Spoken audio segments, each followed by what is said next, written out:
ధన్యవాదాలు అధ్యక్ష. ఈరోజు నాతో పాటు నూతనంగా ఎన్నికైన శాసనసభ్యులు ఎంతోమంది ఉన్నాము. వారందరికీ కూడా జీవితంలో మర్చిపోలేని రోజు.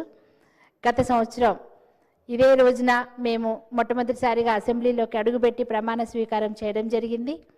ఇందుకు నా తోటి శాసనసభ్యులందరికీ కూడా నేను హృదయపూర్వకంగా శుభాకాంక్షలు తెలియజేస్తున్నాను. ఈ సంవత్సర కాలంలో మీరందరి ఆశీర్వాదంతో, మీరందరూ ఇచ్చిన ప్రోత్సాహంతో మేము మా నియోజకవర్గాల్లో ఎంతో అభివృద్ధి పనులు చేసుకోవడం జరిగింది. అలాగే ఈరోజు ఇంకా ముఖ్యంగా చూస్తే 9 డిసెంబర్ 2009 మన సోనియమ్మ గారు ఆ రోజు యావత్ తెలంగాణ రాష్ట్ర ప్రజల ఆకాంక్షల మేరకు వారి ఆత్మ బలిదానాలకు చెల్లించి వారికి తెలంగాణ రాష్ట్రం ప్రత్యేక రాష్ట్రం ఇవ్వాలి అని దాని ద్వారా రాష్ట్రానికి మన పార్టీకి ఉభయ రాష్ట్రాల్లో ఎంత నష్టం వాటిల్లుతుంది అని కూడా తెలిసినా కూడా ఇచ్చిన మాట ప్రకారం వెనుకంజ వేయకుండా ఆ రోజు ప్రత్యేక తెలంగాణ రాష్ట్రం ఇస్తామని ప్రకటించడం జరిగింది. అందుకని తెలంగాణ ప్రజలందరి తరపున శ్రీమతి సోనియా గాంధీ గారికి ఇవాళ జన్మదిన శుభాకాంక్షలు తెలియజేసుకుంటూ, మరి ముఖ్యంగా చూస్తే గత 10 సంవత్సరాల కాలంలో మరి గత ప్రభుత్వం ఏం చేసింది? 10 సంవత్సరాల కాలం సరిపోలేదా అధ్యక్ష? తెలంగాణ తల్లి విగ్రహం అధికారికంగా ఎక్కడా కూడా ఆవిష్కరణలు జరపలేదు, ఒక ప్రత్యేక రూపం అంటూ ఇవ్వలేదు. ఇచ్చినది కూడా ఎట్లా ఉంది అంటే తల్లి రూపంలా లేదు, దేవతలాగా ఉన్నారు. కిరీటము, నడుముకు వడ్డానము, నగలు అన్నీ అలంకరించుకొని అక్కడ తల్లి అనే భావన మనకు రావట్లేదు. మనకు తెలంగాణ తల్లి అంటే మనం ఇంట్లో నిత్యం చూసే మన మాతృమూర్తిలాగా, అక్క చెల్లెమ్మల్లాగా ఉండే రూపమే మనకు తెలుసు.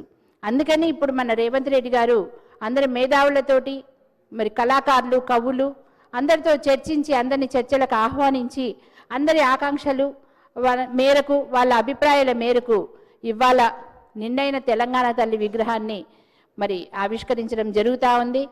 ఇది ప్రతిపక్షాలు కానీ ఎవరైనా సరే వాళ్ళు తగిన సూచనలు, సలహాలు ఇచ్చి అప్పుడే చెప్పుంటే బాగుండేది. ఇప్పుడు ప్రతిదాన్ని రాజకీయం చేస్తూ వస్తున్నారు. ఇప్పుడు మన తెలంగాణ తల్లి విగ్రహాన్ని చూస్తే ఎంతో సంప్రదాయబద్ధంగా ఆకుపచ్చని చీరలో నిండు ముత్తైదవులాగా వరి కంకులు, ధాన్యం కంకులు అన్నీ పట్టుకొని, అలాగే ఒక చేత మనకి ఆశీర్వాదం ఇస్తూ ఎంతో ఆహ్లాదకరంగా ఉన్నారు. మరి తెలంగాణ ప్రజలందరూ కూడా చాలా ఆనందిస్తున్నారు. ఇప్పటికి మంచి ఇన్నాళ్ళకి మనకు ఒక రాష్ట్రానికి తెలంగాణ తల్లి విగ్రహం కానీ, మన తెలంగాణకి టీజీ అని మార్పు జరగడం కానీ, అదేవిధంగా తెలంగాణకి ప్రత్యేక రాష్ట్ర గీతం కానీ రావడం జరిగింది. మరి 10 సంవత్సరాల కాలంలో ఎందుకు చేయలేదని ప్రజలు ప్రశ్నిస్తున్నారు. కానీ మరి మన సోదరులు తెలంగాణ ప్రజలు ఎంతో నిరాశ నిస్పృహల్లో ఉన్నారు అంటున్నారు. మరి వాళ్ళు ఎందుకు అలా అంటున్నారో తెలియట్లేదు. ఉద్యోగులందరికీ 1వ తారీఖు జీతాలు వస్తున్నందుకు నిరాశలో ఉన్నారా? రైతులందరికీ 2 లక్షల లోపు రుణమాఫీ జరిగినందుకు నిరాశగా ఉన్నారా? ఒక్క నిమిషం అధ్యక్ష.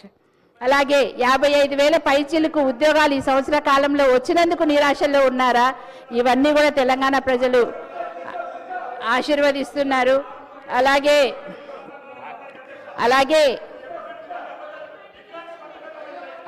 వాళ్ళు మాట్లాడుతున్నప్పుడు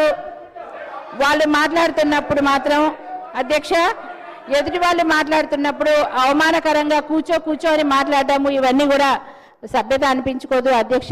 వాళ్ళు మాట్లాడినప్పుడు మనం వింటున్నాం అధ్యక్ష, మేము మాట్లాడుతున్నప్పుడు వాళ్ళు కూడా వినాలి. ఎందుకంటే మేము కూడా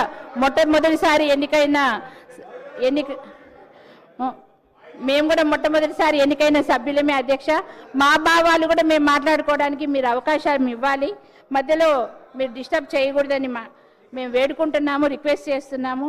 అలాగే ఇవాళ 9వ తారీఖు ఇవాళ మన ముఖ్యమంత్రి గారు ప్రకటించినట్టు అందరూ సభ్యులు, ప్రతిపక్షాలు కూడా హుందాగా మరి విగ్రహ ఆవిష్కరణకు వచ్చి ఆశీర్వదించాలని మనస్ఫూర్తిగా కోరుకుంటూ ఈ అవకాశం ఇచ్చినందుకు అందరికీ మరి ఒకసారి ధన్యవాదాలు. Thank you. గౌరవ సభ్యులు వెంకటరామరెడ్డి గారు.